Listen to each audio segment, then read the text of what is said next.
The city had learned to tolerate the unusual long before anyone thought to define it.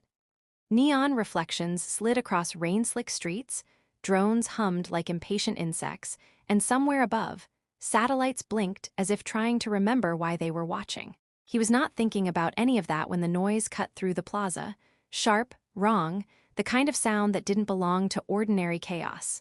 People turned too late, as they always do. A figure rushed through the crowd, small, fast, and completely out of place. The child moved like she didn't quite agree with gravity, her steps too precise, her balance too perfect. And then there were her ears, long, slender, shifting slightly, as if listening to something no one else could hear. Someone nearby muttered that it had to be augmented fashion. Someone else said it was probably a viral stunt. Nobody stepped forward. He didn't think. That was the inconvenient part of instincts. They rarely consulted you. The moment the weapon appeared, the world compressed into a narrow line between the girl and the man holding it. There was a flash, a movement, and suddenly he was there, between them, arms raised in a gesture that would have looked heroic if it hadn't also looked deeply unplanned. The bullet came, and then it didn't. It slowed in a way that made his brain hesitate, like a sentence that forgot how to end. The air around it shimmered, bending slightly, as if reality itself had taken a step back to reconsider. The projectile curved, gently, almost politely, and embedded itself into a nearby wall with a sound that suggested mild disappointment. For a moment, nothing happened. The kind of silence that follows something impossible when even noise seems unsure if it should continue existing. He blinked. "I feel like I should be more injured," he said. The child looked up at him. Her eyes held a strange depth, not cold, not warm, but observant in a way that felt uncomfortably thorough. "You are statistically improbable," she replied, her voice calm, almost analytical. He let out a breath he hadn't realized he was holding. "I get that a lot, usually from doctors." Around them, the crowd began to react, voices rising, devices lifting to record, because nothing becomes real until it's uploaded. The man with the weapon was gone, vanished into the confusion like a bad decision no one wanted to claim. The girl tilted her head slightly, her long ears making a subtle, fluid motion, as if adjusting to a frequency only she could detect. "You have altered a sequence," she said. "I do that," he answered, mostly accidentally. She studied him for a second longer than comfort allowed. Then, without warning, she took his hand. Her grip was light, but certain, like she had already calculated the outcome of holding on. "You should not remain here," she said. He glanced at the crowd, the flashing lights, the growing noise of authorities who would arrive just late enough to take credit. That's the first sensible thing anyone said all day. They moved, slipping through the edges of the chaos. He noticed, distantly, that people seemed to hesitate around her, as if some quiet instinct urged them not to interfere. Or maybe it was just the ears. The ears were convincing. "Are you going to explain what just happened?" he asked as they turned into a narrower street, the city's noise dulling behind them. "In time," she replied. "That usually means no. It means you will not like the answer." He smiled faintly. "That's fine, I rarely like answers. They tend to ruin the questions." She paused, just for a fraction of a second, and for the first time, something in her expression shifted, something almost like curiosity. "You are not behaving as expected," she said. "Give it a minute," he replied. "I usually disappoint eventually." Above them, unnoticed, something moved across the sky.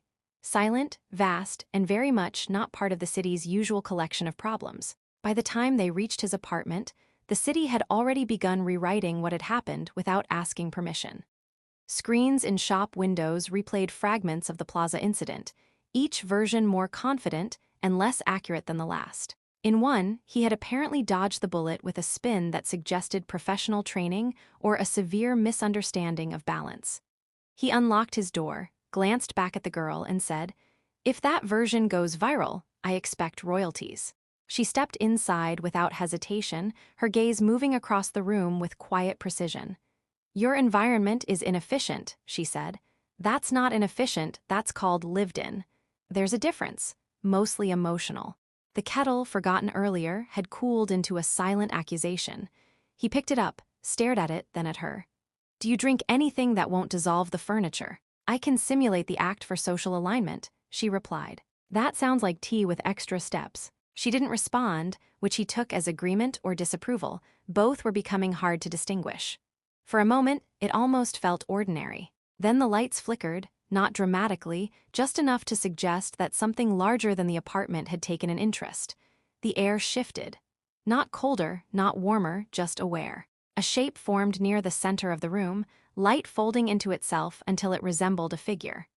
A woman stood there, composed of clarity rather than substance. She looked human, at least in the way a perfect imitation always reveals itself by being slightly too perfect. Her long ears curved elegantly, catching the faint glow of her own projection like they were designed to listen to stars arguing. He stared. "I'm going to assume you didn't come to fix my kettle." The woman regarded him with calm focus. "You have already interfered with a critical event. I am here to assess the extent of the damage." He leaned against the counter. "That sounds serious. On a scale from minor inconvenience to planetary regret, where are we?" "Approaching the latter." He nodded slowly. "Good, I was worried today might be boring." The child stepped forward. He acted without directive, but the outcome remains adaptable. The woman's gaze shifted briefly to her, something softer passing through her expression before discipline returned. Adaptable does not mean safe. He raised a hand slightly. "Just to clarify, I saved her. There was a bullet. It did a very polite curve, and now we're discussing planetary regret in my kitchen. Did I miss anything?" "Yes," the woman said.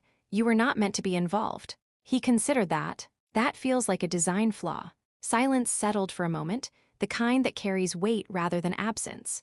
Then, somewhere far above, a low vibration passed through the air, subtle but undeniable. He didn't hear it so much as feel it, like the world had briefly remembered it was being observed. "What was that?" he asked. "Correction," the woman said. "That is what happens when events escalate beyond containment." He exhaled. "Of course it is." The child looked at him again, her expression unchanged but her presence somehow closer. "You altered the sequence. Now the sequence is aware of you." "That sounds mutual," he replied. "I'm becoming very aware of the sequence, and I don't like it." The projection shifted slightly, as if adjusting to a new calculation. "A fleet has entered your planetary orbit." He blinked once. "A fleet?" "Yes." He glanced toward the window, as if expecting to see something obvious. The sky looked the same, which somehow made it worse. "You're telling me I saved one child and accidentally invited, what, her extended family?" The child tilted her head. "That is an imprecise but acceptable summary." He let out a quiet laugh, the kind that shows up when logic has already left the room. "Do they usually arrive this quickly, or did I unlock some kind of express service?" The woman studied him again, longer this time. "Your response pattern is unusual. I've been told that, mostly during emergencies." Another faint vibration passed through the city, slightly stronger now, like a warning that hadn't decided how loud it wanted to be. The room seemed smaller suddenly, not physically, but in the way that outside problems have a habit of stepping inside without knocking. "What happens next?" he asked. The woman didn't hesitate. "That depends."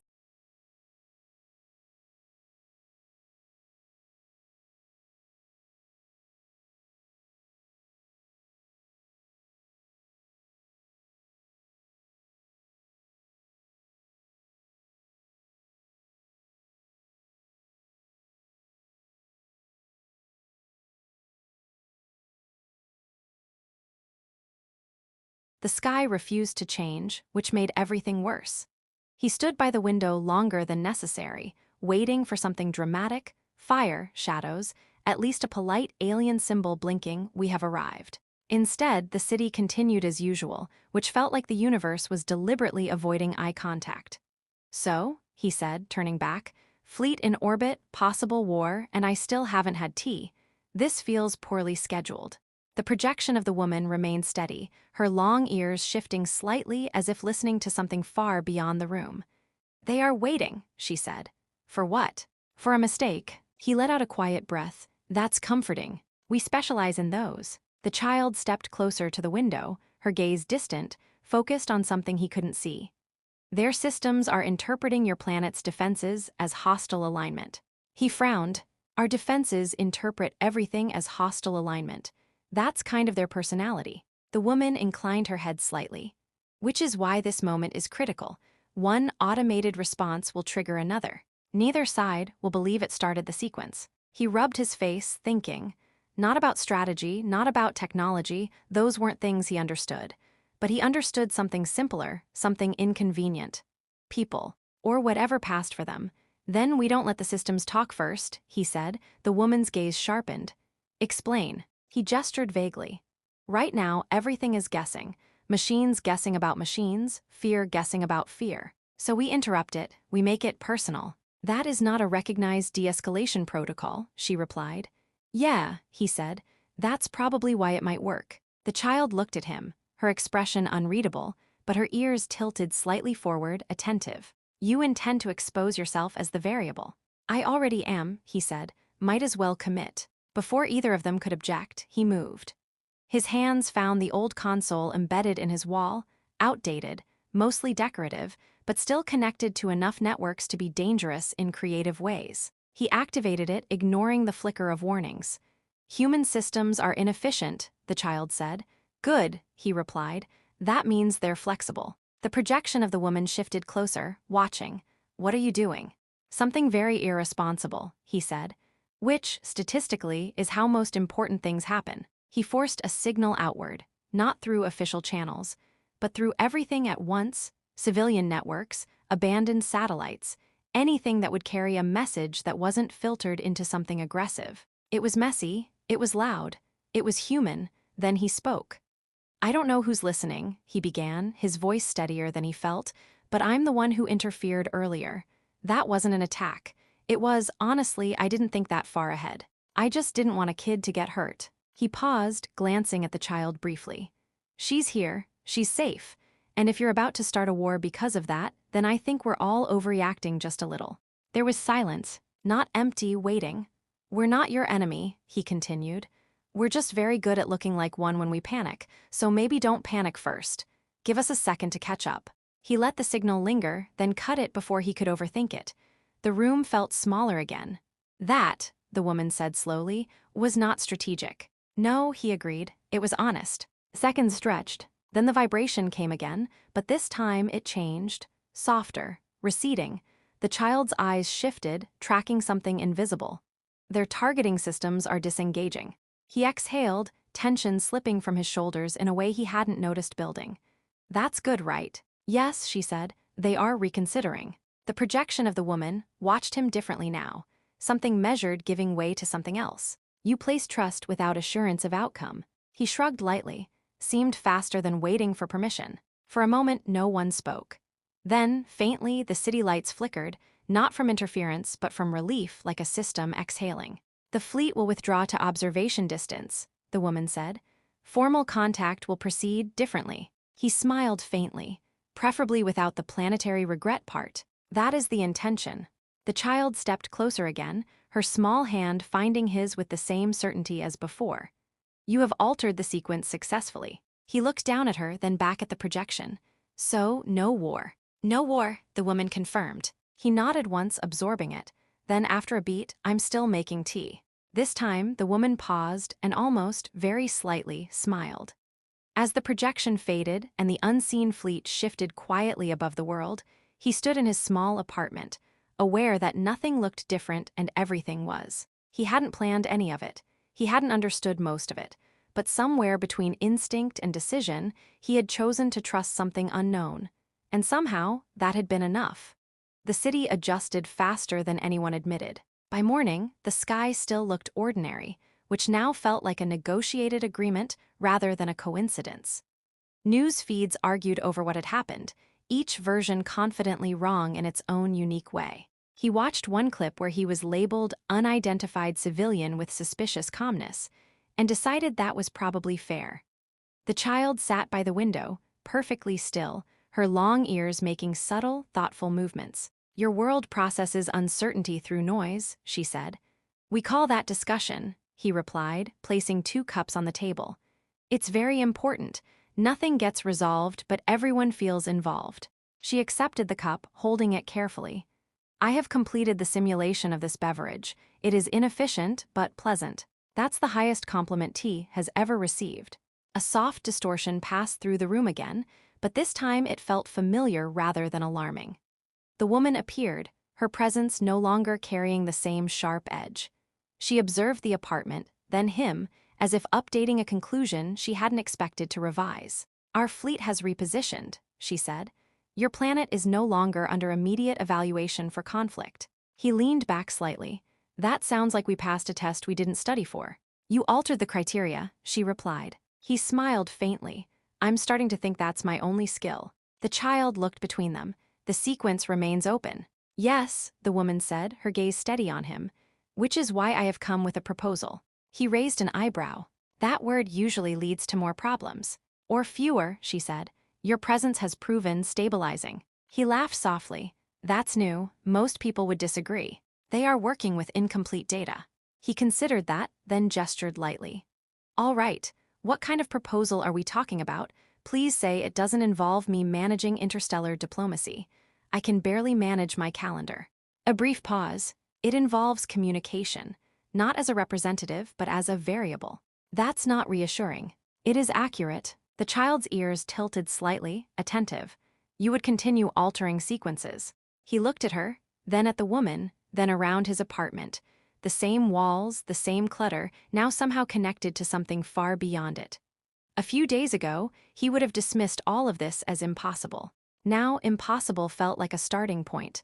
And if I say no, he asked, you will return to your previous life, the woman said, with the knowledge that you changed more than you can see. He nodded slowly. That was the problem, wasn't it? Knowing, I don't think I can unknow this, he admitted.